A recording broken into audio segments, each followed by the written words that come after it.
ٹھیک ہے ہم ساتھ ہی چلیں گے۔ اب دونوں کچھ دیر تک مسجد میں آرام کرتے ہیں اور اس کے بعد دوبارہ سفر پر روانہ ہو جاتے ہیں۔ سیدنا سرکار غوث اعظم کے پاس کھانے پینے کا کوئی سامان نہیں تھا اور شیخ عبد الہادی کے پاس جو کچھ بھی تھا وہ ختم ہو چکا تھا۔ حضور غوث اعظم مسلسل روزے رکھ رہے تھے اور آپ کے فیوز و برکات کی وجہ سے شیخ عبد الہادی بھی آپ کے ساتھ ساتھ مسلسل روزے رکھ رہے تھے۔ ناظرین اکرام، جب اللہ کے ولیوں کا فیض حاصل ہو، اللہ تبارک تعالیٰ ہمت بھی عطا کرتا ہے، طاقت بھی عطا فرماتا ہے۔ شیخ عبد الہادی اس بلند مقام پر فائز تو نہیں تھے لیکن غوث اعظم کے ساتھ ساتھ تھے۔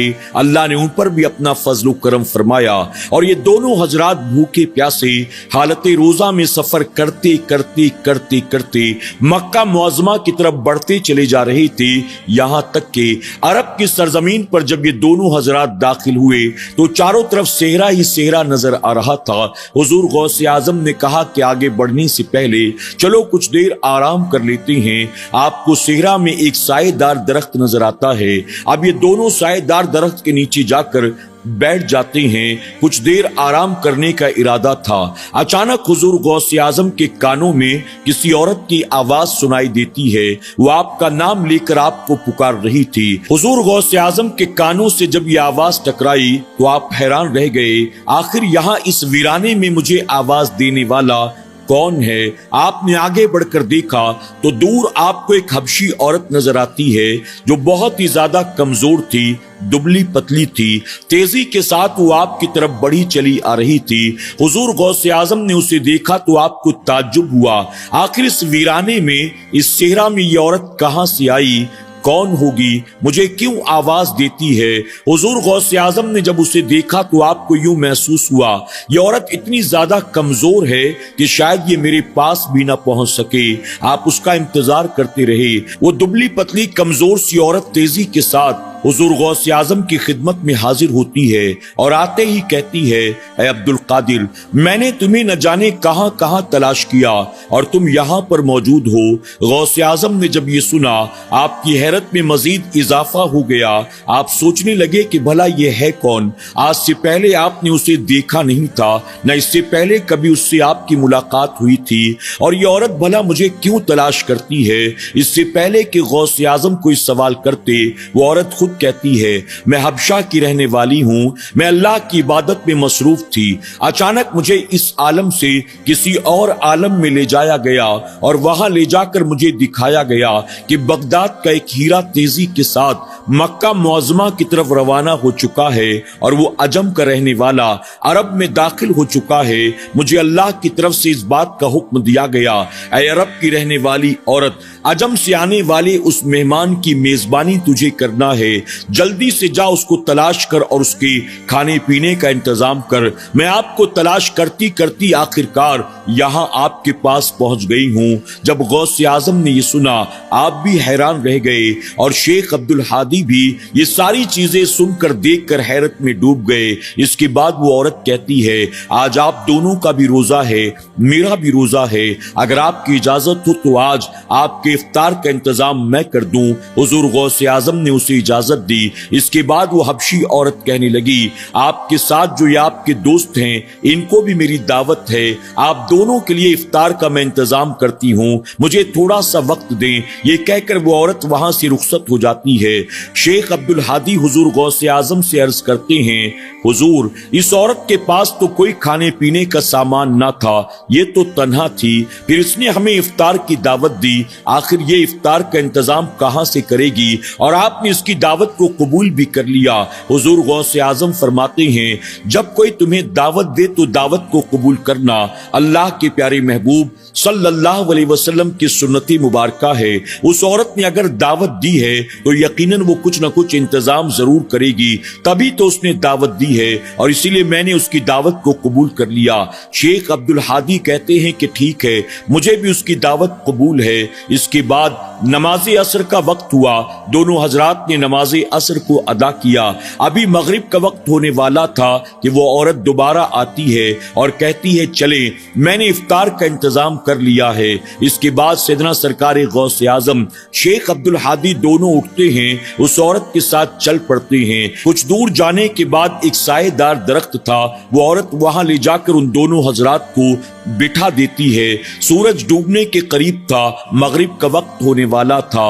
دونوں حضرات نے دیکھا کہ وہاں پر کھانے پینے کی کوئی چیز موجود نہ تھی۔ اب وہ عورت اللہ کی بارگاہ میں ہاتھوں کو اٹھاتی ہے اور یوں دعا کرتی ہے، اے میرے کریم، تیری ذات پر بھروسہ کر کے میں نے ان مہمانوں کو افطار کی دعوت دی ہے، تو میری خاطر افطار کا انتظام فرما دے۔ حضور غوث اعظم فرماتے ہیں کہ ابھی اس عورت نے اپنے ہاتھوں کو چہرے پر پھیرا بھی نہیں تھا، اچانک آسمان سے غیبی مخلوق آتی ہے جن کے ہاتھ میں ایک بہت بڑا سا تھال تھا۔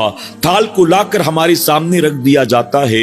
اس تھال کے اندر بھونا ہوا گوشت تھا، اسی کے ساتھ 6 روٹیاں موجود تھی، اور اس کے بعد وہ مخلوق وہاں سے غائب ہو جاتی ہے۔ وہ حبشی عورت اللہ کا شکر ادا کرتی ہے اور شکر ادا کرنے کے ساتھ ساتھ حضور غوث اعظم کی بارگاہ میں عرض کرتی ہے کہ حضور، آج سے پہلے جب بھی افطار کی خاطر میں نے اللہ کی بارگاہ میں دعا کی ہے، اللہ نے آسمان سے میرے لیے 2 روٹیاں بھیجی ہیں، لیکن آج یہ 6 روٹیاں آئی ہیں، یعنی ہم تینوں کی خاطر اللہ تبارک و تعالیٰ نے 2 روٹیوں کا انتظام کر دیا ہے۔ میری دعوت کو قبول کریں اور افطار کریں۔ اب یہ تینوں حضرات اس سے پہلے کہ کھانا شروع کرتے، حضور غوث اعظم نے آسمان کی طرف اپنی نگاہوں کو اٹھایا اور رب کی بارگاہ میں دعا کی۔ حضور غوث اعظم کا دعا کرنا تھا کہ آسمان پر رجال الغیب کے ہاتھوں تھال پر تھال اترنا شروع ہو جاتے ہیں، یعنی غیبی مخلوق کے ہاتھوں تھال پر تھال زمین پر آنا شروع ہو جاتی ہے۔ وہ عورت حیرت کے ساتھ دیکھ رہی تھی۔ شیخ عبد الحادی کی حیرت کی انتہا نہ رہی، یہاں تک کہ ان تینوں حضرات نے روزہ افطار کر لیا۔ افطار کرنے کے بعد عورت کہتی ہے، آپ کی خاطر پانی کا انتظام کرتی ہوں۔ اس نے پھر اللہ کی بارگاہ میں دعا کی کہ آسمان سے ایک پانی کا کوزہ آتا ہے۔ حضور غوث اعظم فرماتے ہیں، اس سے میٹھا اور ٹھنڈا پانی آج سے پہلے میں نے کبھی نہیں پیا تھا۔ یہ پانی زمین کا نہیں تھا بلکہ آسمان کا پانی تھا، جو اللہ نے اپنی بندی کی دعا کی برکت سے ہمیں پینے کے لیے عطا فرمایا تھا۔ غوث اعظم کہتے ہیں کہ اس عورت کا اپنے رب کے ساتھ کتنا قریبی رشتہ تھا، میں نے اس رشتے کو دیکھا، اس عورت کے مقام کو میں نے سمجھا۔ اللہ اکبر۔ اس کے بعد وہ حبشی عورت کہتی ہے، اگر آپ کی اجازت ہو آج رات ہم اسی صحرا میں گزاریں گے اور اس کے بعد صبح ہوتے ہی اپنی اپنی منزل کی طرف چل پڑیں گے۔ حضور غوث اعظم نے اجازت دی۔ وہ عورت اسی درخت کے نیچے بیٹھی اللہ کی عبادت میں مصروف ہو گئی۔ حضور غوث اعظم شیخ عبد الحادی دوبارہ اپنی جگہ پر آ کر بیٹھے اور اللہ کی عبادت میں مصروف ہو گئے، یہاں تک کہ ان تینوں نے پوری رات اللہ کی عبادت میں ذکر و اذکار و توبہ استغفار میں گزار دی۔ جب صبح ہوئی، نماز فجر کو ادا کرنے کے بعد اس عورت نے کہا، اب اجازت ہو میں واپس جانا چاہتی ہوں، بس اللہ تبارک و تعالیٰ نے ہمارا ساتھ یہیں تک کا لکھا تھا، اللہ نے چاہا تو بہت جلد پھر ہماری ملاقات ہوگی۔ حضور غوث اعظم نے اجازت دی۔ اس کے بعد وہ عورت وہاں سے رخصت ہو گئی۔ فرمایا گیا کہ شیخ عبد الحادی اور سیدنا سرکار غوث اعظم دوبارہ حج کے سفر پر روانہ ہو جاتے ہیں۔ چند صحرا کو پار کرنے کے بعد آخرکار مکہ معظمہ میں داخل ہو گئے، خانہ کعبہ کے پاس پہنچے۔ اب خانہ کعبہ کے پاس پہنچتے ہی ان دونوں نے طواف کعبہ شروع کیا۔ طواف کعبہ سے فارغ ہوئے، اس کے بعد حج کے ایام کا انتظار کرنے لگے۔ جب حج کے ایام شروع ہوئے تو دونوں نے حج کے تمام ارکان ادا کیے اور حج سے فارغ ہونے کے بعد اب طواف وداع کی باری آئی۔ سیدنا سرکار غوث اعظم شیخ عبد الحادی کو اپنے ساتھ لے کر طواف ودا کرنے کے لیے دوبارہ خانہ کعبہ کے پاس آتے ہیں۔ اب طواف کعبہ شروع کیا جاتا ہے۔ اللہ تبارک و تعالیٰ نے سیدنا سرکار غوث اعظم پر ایسی انوار و تجلیات کی بارشیں نازل کی کہ شیخ عبدالہادی اس کی تاب نہ لا سکے، بے ہوش ہو کر آپ زمین پر گر پڑے۔